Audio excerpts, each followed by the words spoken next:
Bonjour, je m'appelle Javi Fuentes Bernal, je suis travailleur social. J'ai fait ma maîtrise en travail social à l'Université de Montréal et présentement j'ai fait mon doctorat en travail social. Je travaille au sein de la clinique MAUVE. La clinique MAUVE, c'est une clinique pour les personnes LGBTQ+ migrantes, située depuis quelques mois à l'Université de Montréal. Avant, ça a été dans les milieux institutionnels, dans les CIUS du centre-ouest. Et on travaille dans une approche de prise en charge intégrale des usagers.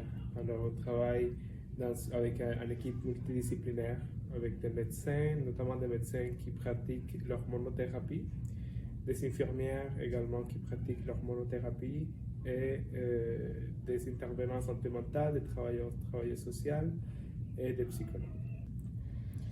Alors, à la clinique MAUVE, nous intégrons les pratiques anti-oppressives, les pratiques inclusives auprès de notre population parce que les personnes LGBTQ+ migrantes, notamment les personnes trans et non-binaires migrantes, sont souvent confrontées à plusieurs facteurs d'oppression, que ce soit en lien avec l'orientation sexuelle, l'identité et l'expression du genre, mais également aux facteurs de racisation, aux facteurs de processus migratoire. Alors, il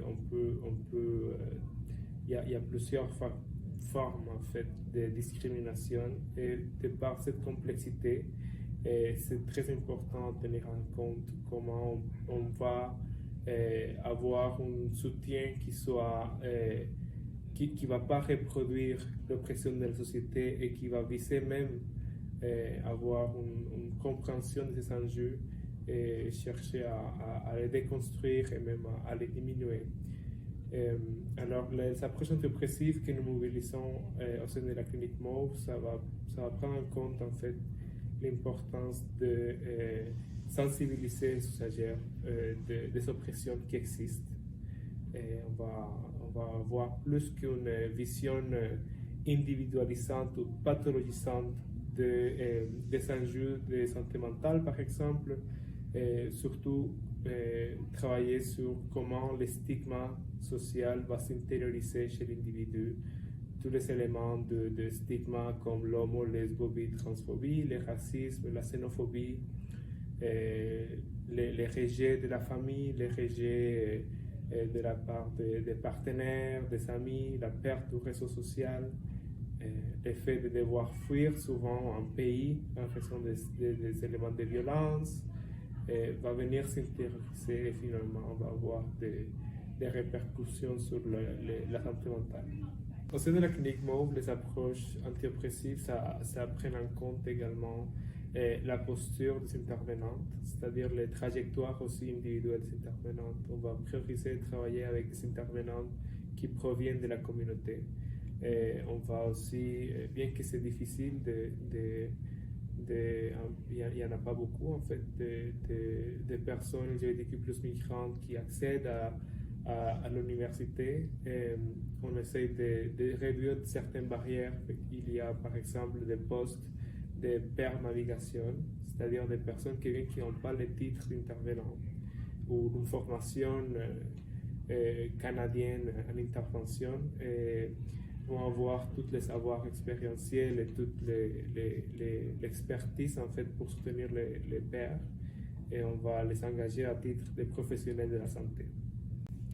Alors, en termes de l'aspect affectif, de l'empathie par exemple, de l'écoute active, à mon avis, c'est fondamental de les mobiliser auprès des personnes notamment qui vivent plusieurs facteurs de marginalisation. Mais aussi également l'autoréflexivité pour connaître notre propre positionnement. S'il y a des éléments identitaires qu'on partage avec les usagers avec qui on travaille, par exemple, comment aussi on peut les mobiliser, ces savoirs de vie, comme un levier d'intervention. Également, comment aussi, si on ne fait pas partie de cette communauté, on peut aussi être un allié. Dans certains cas, dans l'intervention, ça va dépasser largement, souvent quand on travaille des populations migrantes, juste l'aspect des rencontres et d'accompagnement. Des fois, on va être appelé à faire par exemple des lettres de soutien, par exemple l'accompagnement dans les cours, par exemple pour les cas de demande d'asile.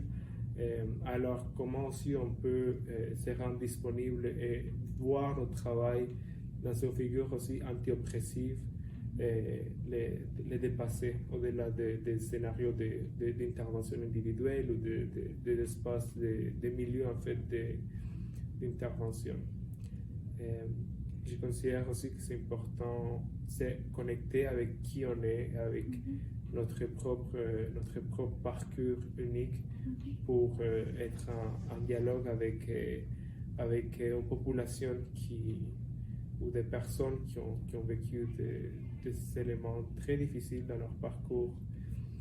Avec la clinique MOVE, on travaille souvent avec personnes qui ont vécu, par exemple, la violence, l'harcèlement, des fois même des menaces contre la vie, des fois l'emprisonnement, des thérapies de conversion. Alors c'est très important de toucher nous-mêmes, premièrement avec nous-mêmes, et pouvoir aussi avoir cette conscientisation des privilèges qu'on a et de toute la résilience de ces personnes en fait. Il y a beaucoup de force, il y a beaucoup de comment dire, de courage. Il y a beaucoup de courage pour être cohérente avec soi-même quand on doit quitter notre lieu d'origine, quand on doit perdre notre famille, des amis, la famille choisie également pour construire une vie ailleurs et continuer à être cohérente avec ça. Et ça, c'est vraiment quelque chose d'honorable. De témoigner ça dans l'intervention, et je pense que c'est aussi un levier en soi de soutien, pouvoir reconnaître ça et pouvoir soutenir de la meilleure façon qu'on peut les demandes de ces personnes. Alors, est vraiment axé sur la résilience et sur l'affirmation.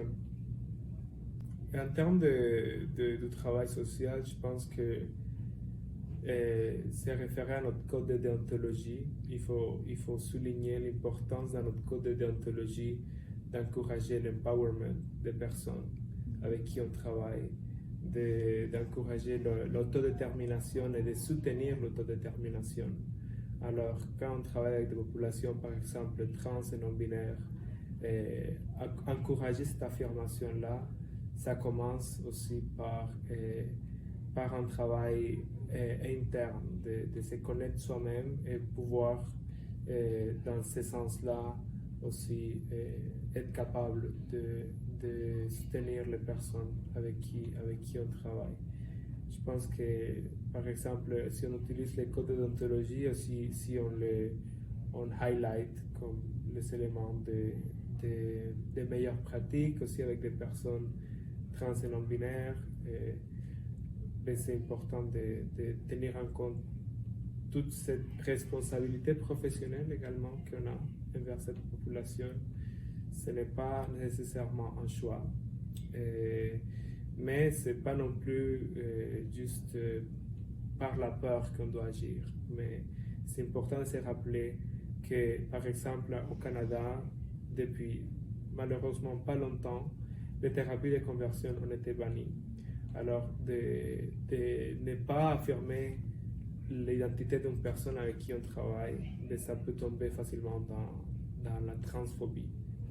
Alors, le travail social, je considère que ça peut être souvent gatekeeping. On va être des barrières dans l'accès à certains services, dans l'accès à certains soins. Et donc, connaître ses responsabilités, connaître ses privilèges et connaître aussi la manière comme les meilleures pratiques peuvent aider pour un soutien auprès de cette population marginalisée. C'est fondamental.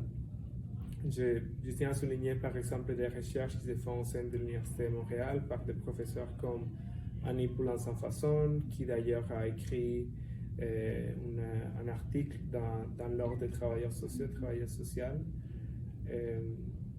qui en fait c'est pour l'affirmation des jeunes trans et non-binaires. Et aussi des travaux, en général, il y a beaucoup de professeurs qui font des travaux excellents en lien avec la migration. Par exemple, Edward Lee, qui va aussi tenir comme en compte cette place du travail social dans les processus de soutien auprès des populations LGBTQ+ migrantes. Alors aussi, c'est important de tenir en compte qu'en tant que travailleur social, travailleurs sociaux, avec une maîtrise en travail social, nous pouvons travailler auprès des populations trans et non-binaires migrantes avec les évaluations pour l'accès aux chirurgies d'affirmation de genre. Et je vous encourage à vous renseigner davantage. Ce sont des évaluations en fait pour écrire des lettres de référence qui sont de très difficile accès pour cette population, qui sont souvent faites dans les publics, dans les privés, dans les milieux privés, et qui sont assez chères. Alors, si vous pouvez trouver des façons de les intégrer dans votre milieu, si vous voulez avoir accès à des formations, je vous encourage à contacter l'Institut pour la santé trans, qui offre des formations pour la rédaction de ce type de lettres de soutien.